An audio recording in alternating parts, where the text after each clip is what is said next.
Tungkol sa epekto ng krisis sa Middle East sa ating healthcare sector, kausapin po natin si Health Undersecretary Dr. Albert Domingo. Magandang umaga at welcome po sa Balitang Hali.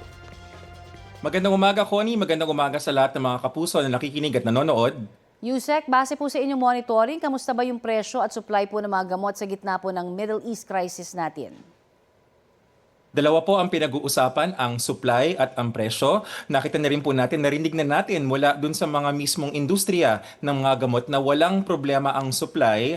Ang problema lang dito ay yung transportasyon at hindi lang ang gamot, lahat naman yan pati mga gulay, pati mga ibang mga bagay ay naaapektuhan dahil sa sigalot sa gitnang silangan. Tuloy pa rin po ang mga presyo, walang tumataas at mismong PHAP na rin nagsabi na hindi tataas ang presyo hanggang Hunyo 2026. I see. At sabi nga ho ni Pharmaceutical and Healthcare Association of the Philippines na yung mga miyembro daw nila, no, yung sumasalo ng impact ng Middle East crisis sa presyo po ng gamot para hindi nga daw maramdaman pa ng mga pasyente.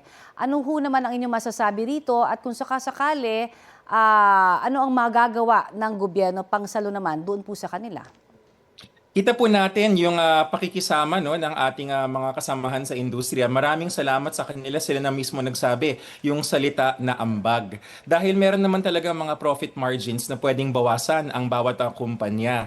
Ayoko na lang banggitin yung mga ibang industriya pero sana ganoon rin sila para hindi kasing mahal yung mga presyo na nakikita natin. No, di ba? Oo. Pero having said that, kita natin na sa maayos na usapan at nakikita natin kung ang mga cost inputs ay tunay na dahil sa langis. Ibig sabihin, kung kakailangan na pagdating ng punto ng Hulyo na magtaas ng presyo, handa naman pong saluhin ng gobyerno. Bakit po?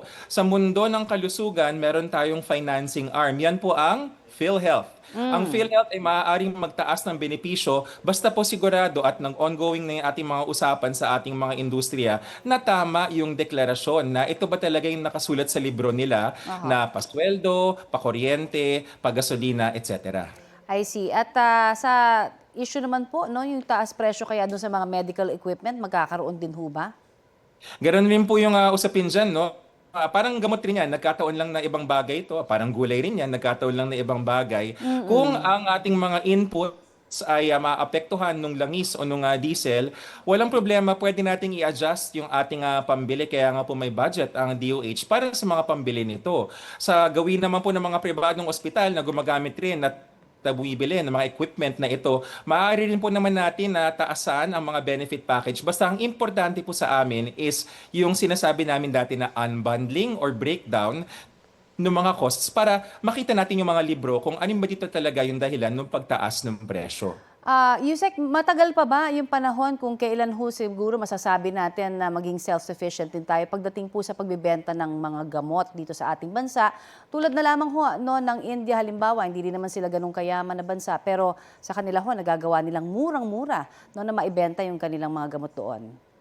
Ang pinagkaiba kasi, Connie, ng India sa Pilipinas ay 10 times ang kanilang population ng size natin. Nasa mga 100 million something tayo, sila 1 billion. Kung kayo po ay negosyante, malaki po yung market ng India. Kaya kahit magtatag doon ng mga manufacturing plants, walang problema. In fact, yun ang dahilan kung bakit matagal na natin nililigawan. Ang sinasabi nga natin dito, magkaroon tayo ng mga pharma zones kung saan may Yes. mga tax exemptions. Pero yung mga kumpanya kasi, ang tingin nila sa atin, maliit pa rin na market. Pero patuloy yung usapan na yan kasi ang isang nakikita nating advantage ng ating bansa ay ang ating geographical location. Yung nasa Southeast Asia tayo, yung ating Manila at Subic ports, pwede yan actually maging jump off points for shipments. Pero yan yung mga nakikita natin na ways forward. I see. Eto naman, usapin ang tag-init.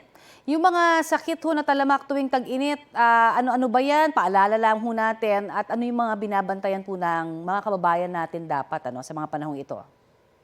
Tama, Connie. Ang pinakaayaw natin mangyari ay tayo mahimatay, mawalan ng malay o kaya mangisay dahil sa sobrang init at dehydration. Yung binanggit ko po is yung ating heat stroke. Yan yung pinakadelikado sa lahat. Pero ang sumusunod dyan na hindi ganun kadelikado, yung sinasabi na heat exhaustion saka yung ating heat cramps. Ang pag-iwas po doon, ng tubig, 8 to 10 glasses of water per day, 2.5 liters sa total para hindi tayo matuyuan. Tapos ang ating mga pananamit dapat maluluwang, tsaka light colored, wag yung madidilim, tsaka kapit sa ating katawan para hindi tayo mainitan.